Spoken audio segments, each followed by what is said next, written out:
Hello, everybody. Welcome back once again to Fanisko's Learning from Leaders podcast. And guess what? Today we are back once again with another hot topic, the talk of the town, and a really, really interesting subject, which is NFTs.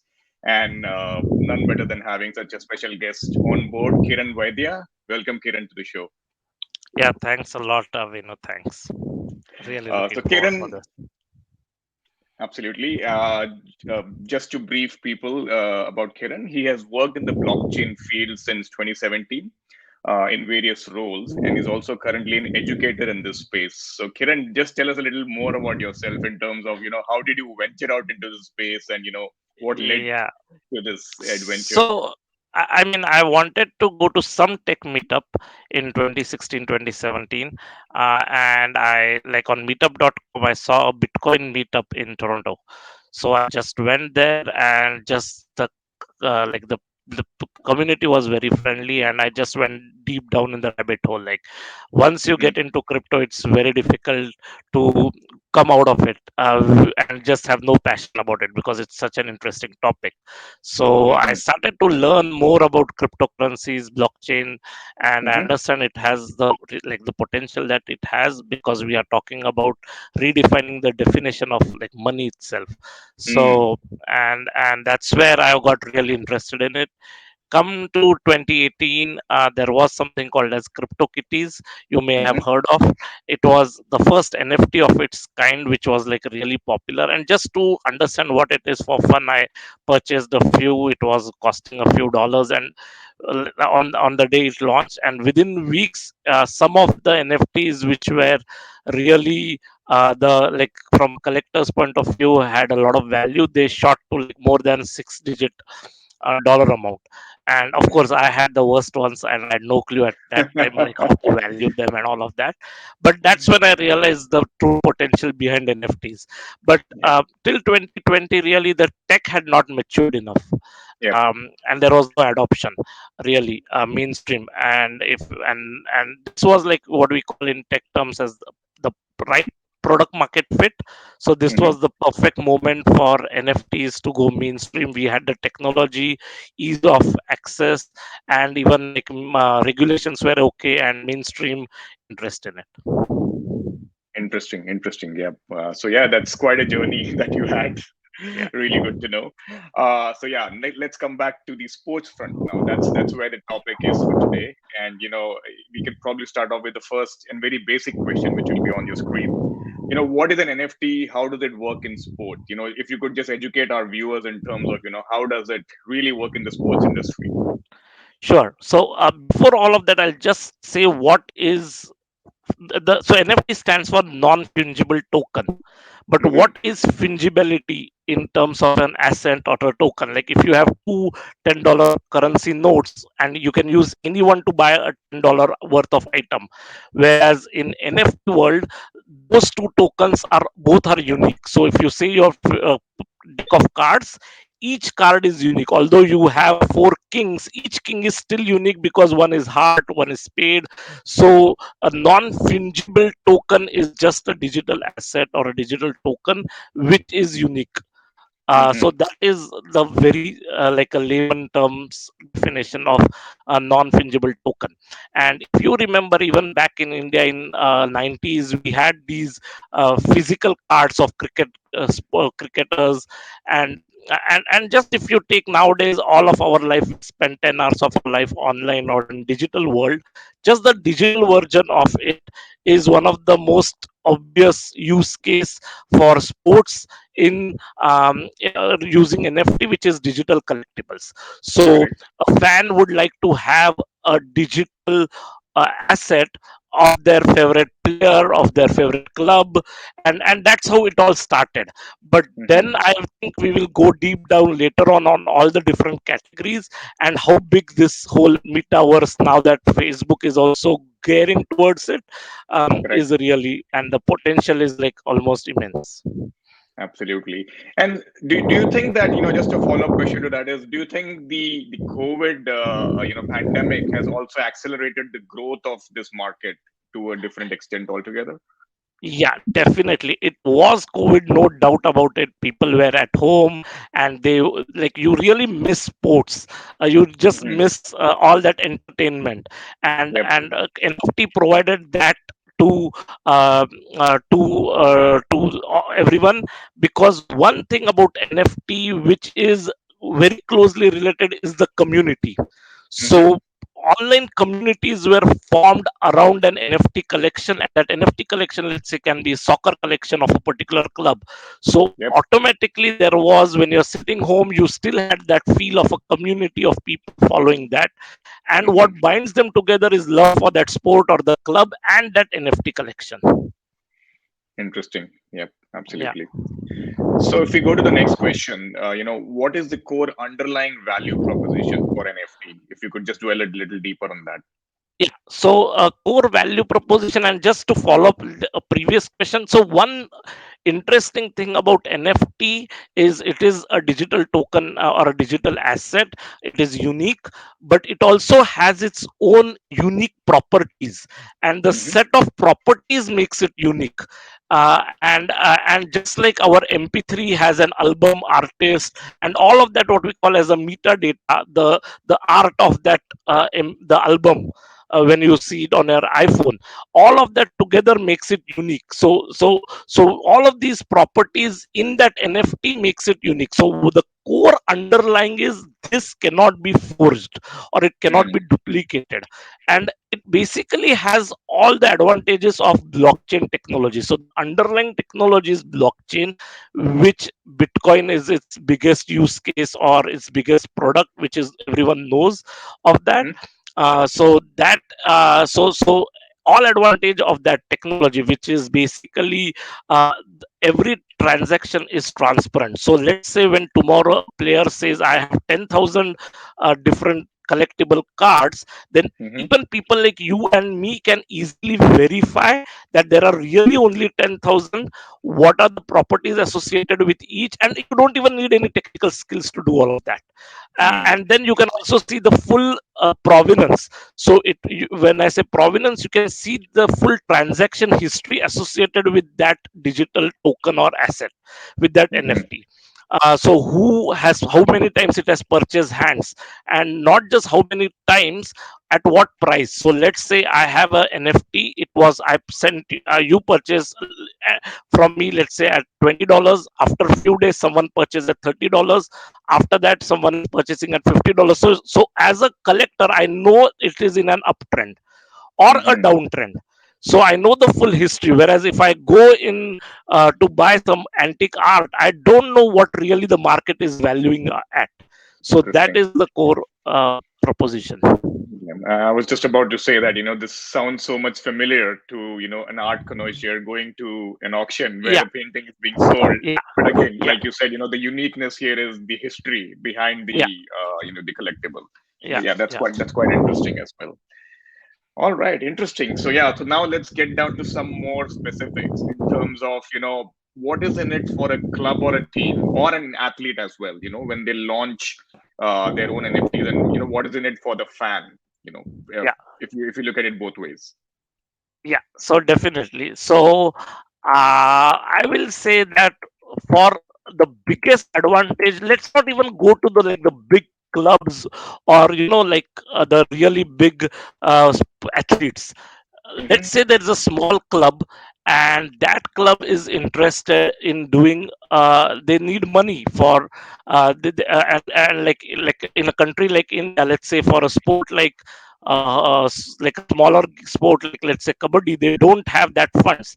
So they can issue NFT of their club, by which first of all they can have a crowdfunding round. So you Hmm. issue NFT to a customer base or to your fan followers, and you get immediate funds are raised, which otherwise would have been impossible. They literally have to beg to the government for grants, go to big names like Tata, and it's, how it is. And Hmm. in any country where one sport is not popular or the club is not that big, the getting access to money is really hard. So crowdfunding is what no one really talks about, but that's Hmm. the game changer when with NFTs. And now like for and again, for a brand like a club, the biggest thing is branding. You have this opportunity to even get you get a new customer or a fan base. Now NBAs have launched these collectibles for women NBA sports, so automatically you have a new set of followers to that club. And Yep. the biggest advantage is also loyalty, like crazy amount of loyalty and fan engagement. It is the first time in history where followers or fans of a club or especially of a club, they can now participate in decisions made by the club. So what happens is these NFTs, let's say a big club like Manchester United issues NFTs to, they have 2 million fans, they just issue Hmm. only 10,000. So Hmm. obviously there is going to be a big supply demand, right? Yep. And that person who has that NFT, they can also sell it in secondary market, and Yep. also kind of it's also a revenue generation for that. Or when you hold that NFT from the blockchain, they everyone can verify that Yep. what address holds that, and Hmm. then they can be made available some merchandise or some exclusive gifts or something like that. And the Hmm. most important thing that is like really revolutionary is cryptocurrency given out to individual who own that NFT. So a Mm. cryptocurrency and all, which is a governance token. So this is not going to make you rich, but it is a governance tokens, just like you're holding shares of a company, and you Hmm. now have the power. Let's say tomorrow the brand is saying or the club is saying, I'm going to change my logo, or whom should I sign next. You as an NFT holder can actually vote on what you Yeah. want in the governing decision, and that Wow. is truly powerful. Yeah, that's actual fan engagement per se when you Yeah, say giving power yeah, to back to your fans, right? And yeah, that's exactly. yeah, And bringing in then full for circle. fans Yep. it's like a lot of fun things as well. The entire part of NFTs is it adds a fun element to it. So Hmm. we spend hours on Facebook, Twitter. We, like, if you have to change your Facebook profile, you will think many times, like you will spend half hour to have the best photo. Now already Amitabh Bachchan, just as an example, not in sports, but has launched NFT where you can have a profile image of your celebrity on your Yep. Twitter. So it's like a status symbol, just like having the most expensive car in your parked in your garage. You can have Absolutely. an NFT which only 5 people in the world have, and that is your Correct. profile image. So it's again, Exactly. it's a big status symbol as well. Agreed. So yeah, so Yeah, there are multiple use cases for sure. I think, exactly, there are especially when multiple it use. comes to yeah, yeah, it's interesting. I mean, on a funnier side, I think there was one really interesting incident in probably Pakistan, wherein a couple of friends, they broke off their friendship with each other, and they Yes. wrote a very funny note, which Yeah, actually in turn became an NFT and was sold for yeah, 50,000 bucks. So, exactly. And the last point, if you even go to any crick infos, like Getty sells those photos and videos of the moments, right? yep, Like these are really premium. Like a actual photo of a player costs minimum $500, but yep, for us it is like really difficult to buy that. yes, NFTs gives us the power to have the commercial rights behind a photo, exactly. and for an independent photographer, they can sell it as well. So Hmm. and even the commercial rights are very clearly mentioned. And Yes. the last, which is the most revolution, maybe I'll cover it in the end. Actually, it's on the Hmm. trends, so maybe Yeah, that the makes sense. futuristic trends. Yeah, Yeah, we'll hold on to futuristic. that thought.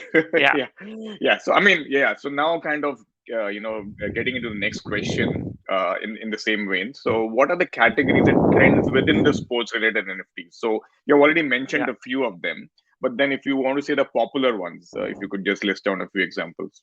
Yeah, so the like as I mentioned, digital collectibles is the most popular one, which is Hmm. cards, just the digital version of cards. But Hmm. and the next is moments. So Yep.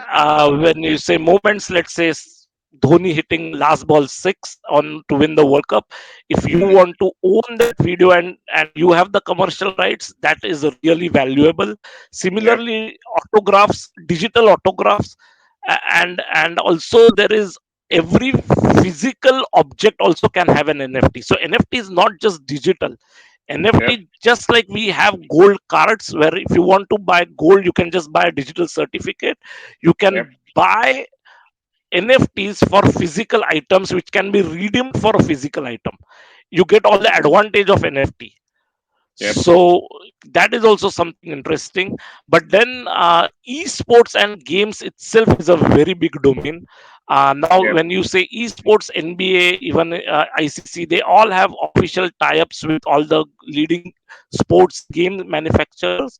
Correct. And let's say if you have played any of the game on Android games, right, Yep. like cricket, you have different types of bats, they have multiple currencies.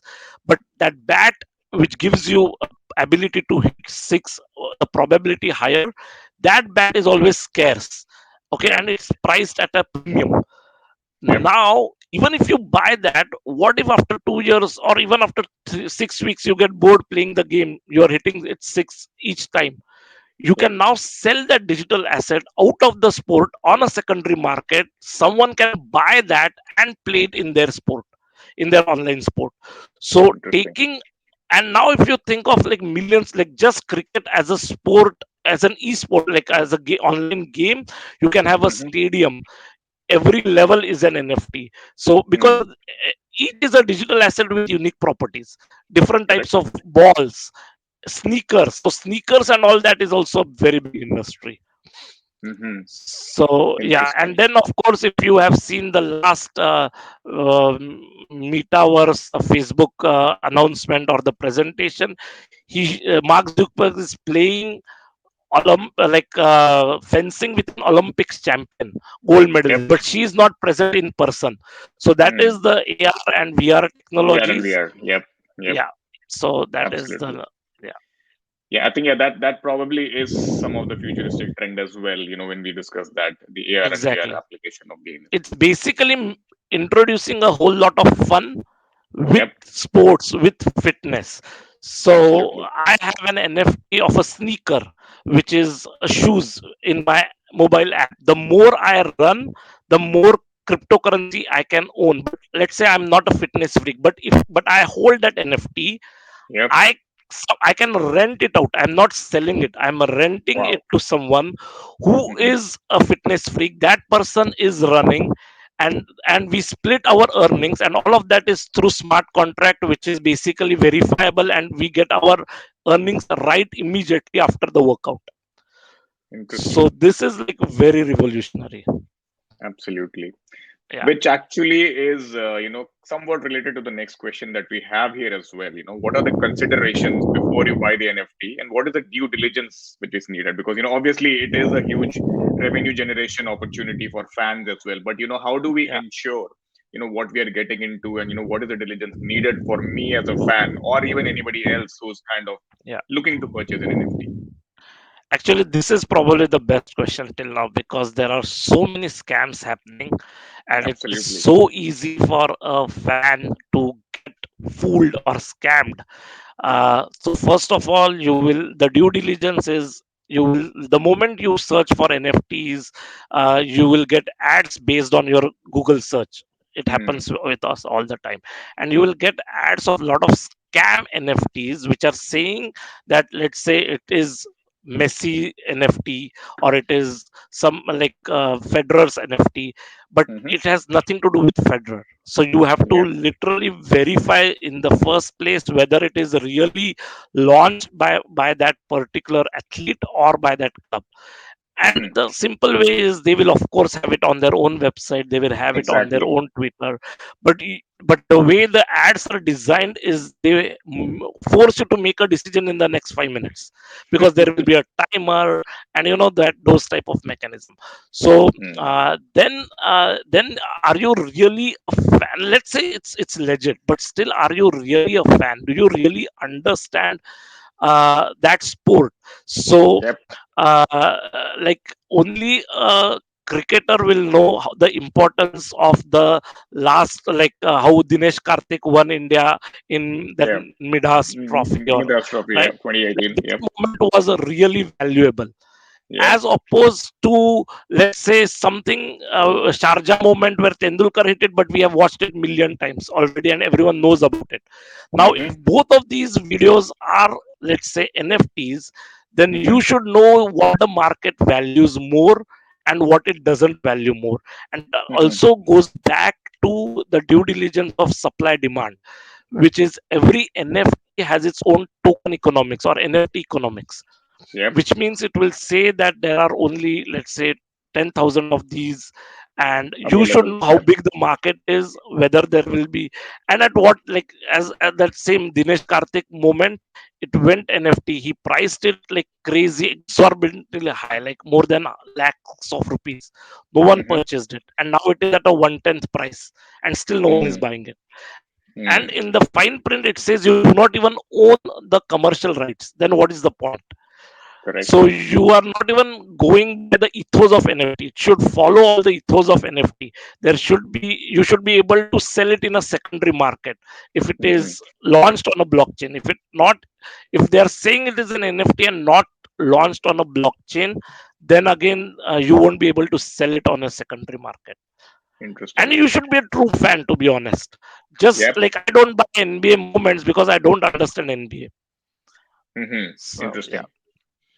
Yeah, I think, yeah, that's probably, I mean, like you said, one of the main considerations, because now we're living in a world where piracy is at its peak, right? And yeah, you don't know what's real, what's fake, and exactly. that's the biggest consideration that we have Yeah, to look at as a fan. and the beauty is actually NFT is supposed to solve that, but still people are getting like digital art has been there for 20 years. It was never commercialized because we never had the technology. Correct. This is the first time we have the technology, so use it wisely. Hmm. So another interesting question, which probably we did not list it here in the list of questions, but what I had in mind was, if I, for example, if I am a fan, if I purchase an NFT, right? Obviously, if I'm comparing it with the real world, if I purchase a piece of art, I could put it on my wall and I could actually Yeah, show it to people. But in case of a digital NFT, what is the yeah, mechanism for me to show people that I own the NFT? Is there a way for me exactly. to show the world? Yeah, there is, and that's where there are a lot of NFT online virtual galleries Mm-hmm, where you can share that URL website, your own public gallery link, and it is like mm-hmm, a very beautiful, like a 3D interior, like graphics where each NFT will be like a photo frame. mm-hmm, A lot of these online NFT galleries and is already being launched in the last 2 3 months because it's all new, and a lot of them will be launching. mm-hmm. One of the simplest is people have that as their wallpaper in their Apple Watch. So if your Apple Watch has your NFT, you are always flaunting it or Mm-hmm, showing off to everyone wherever you are going. And mm-hmm. people in the NFT world exactly know what that is supposed to mean. Okay, interesting. So yeah, so that is one big advantage as well. That's an interesting one. Yeah, putting it on your Apple Watch. Yeah, truly That digital. Apple Watch thing is actually catching up a lot. Yeah. Or and as I mentioned, right, already in your Facebook profile, Twitter profile, you have your we call it PFP, which is Yep. profile picture, on so Yep. many digital forums. Just you can have that as a, in fact it is already made in a square, which where you can already post it on social media. So it is Interesting. designed in that way in the first place. Okay, that's Yeah. interesting.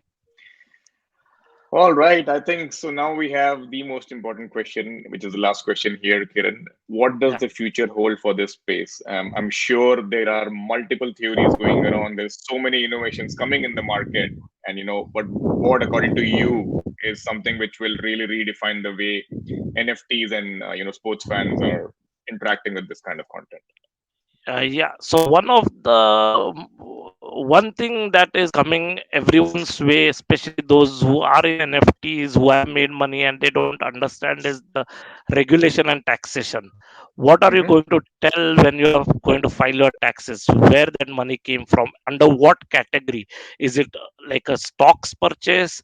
Is it Mm-hmm. like you have different categories in tax? We still don't know that.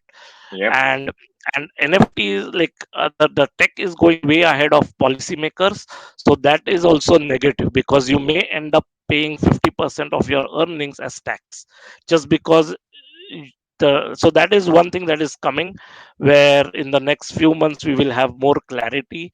But Yep. from the tech side, the most beauty of NFT is fractionalization, which means if an NFT cost $1 million, people like you and me, let's say, cannot buy it. Retail investors can't invest into it, but Mm. someone can like a Mona Lisa painting cannot be fractionalized. It cannot be divided into. But in this, you can actually fractionalize the ownership. So 50 people own it, and when you Oh. sell it, automatically those 50 get that. Like it does happen in trusted circles in a Mm. very informal way, but Mm. otherwise this is happening.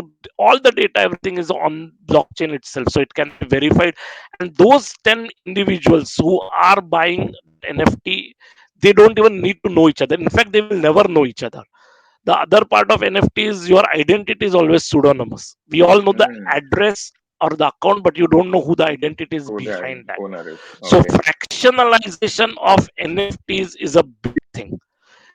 Then the next big trend is what we call as, you may have heard of, like just like fintech is finance and technology, Yeah. DeFi is decentralized finance. Now it is GameFi. So sports and finance, the merger of finance sector and the sports sector together. So the example of sneakers that I gave, that Mm-hmm. falls under GameFi, because Mm-hmm. it is not just that. Tomorrow, when you have an NFT which you, let's say, purchase at $10,000, it went to $1 million market value. You can get loan on that NFT. So just like Wow. you have gold-backed loans, already there are NFT-backed loans. So how Wow. it works is you can always, there is something called as a floor price. So out of the 10,000 collection, what is the minimum price that NFT is going on for the last 90 days? So Mm-hmm. that becomes the value of your collection, and you get Interesting. cryptocurrency in loan based on that. And once you have cryptocurrency, you can do whatever you want. So just like you can put your gold and get loan, you can. So that is a big thing which is already there. It's not like it's coming. It's, of course, all of this is new. And then Yep. the obvious is, there is all these sports tickets that we buy. We may have seen that people buy and then sell on Kijiji or things like that at a very big Yep. premium. Yep. So NFTs as a token, as like the tickets can be on NFT, and the most important is exclusive membership. So your Mm-hmm. NFT represents an exclusive membership to something. Got it. So that is also a big thing that's coming up. Yeah. It's Yeah, incredible when I think of it now. It's like the yeah. world has really And moved and, so and fast from I where it don't know was. if you have read, but Messi already gets part of his salary in cryptocurrency, and that Yes. cryptocurrency is not Bitcoin or Ether. It is fan tokens of his club. Correct. That's And right. and if you own the NFT of that club, potentially you will get fan tokens on a regular passive income. So NFTs Correct. as passive income is a big thing. Now Absolutely. again, regulations, there is nothing. It's wild wild west. So proceed with caution. That's exactly that's what, yeah, that's what I've heard Yeah. from a lot of people in terms of the regulations. Yeah. All right. So yeah, wow, this was. I mean, 29 minutes went off in a jiffy, Kiran. So Yeah, I'm just I thinking, didn't even this realize, was. honestly. Yeah, absolutely. I know you are an educator in this space, and trust me, today was an education for myself. In terms of understanding this in Yeah, detail, and I'm really excited about this market and this entire technology, yeah, and how this industry is going to shape up in the NFT and crypto space. So yeah, I'm really yeah, looking forward to it. On yeah. that Thanks note, for thank this you once opportunity. again. Yeah, Yeah, thank you for joining us, and absolutely, a pleasure having you on the show. yeah. So Thanks a take lot. take care. Thank you. Bye Yeah, bye. bye.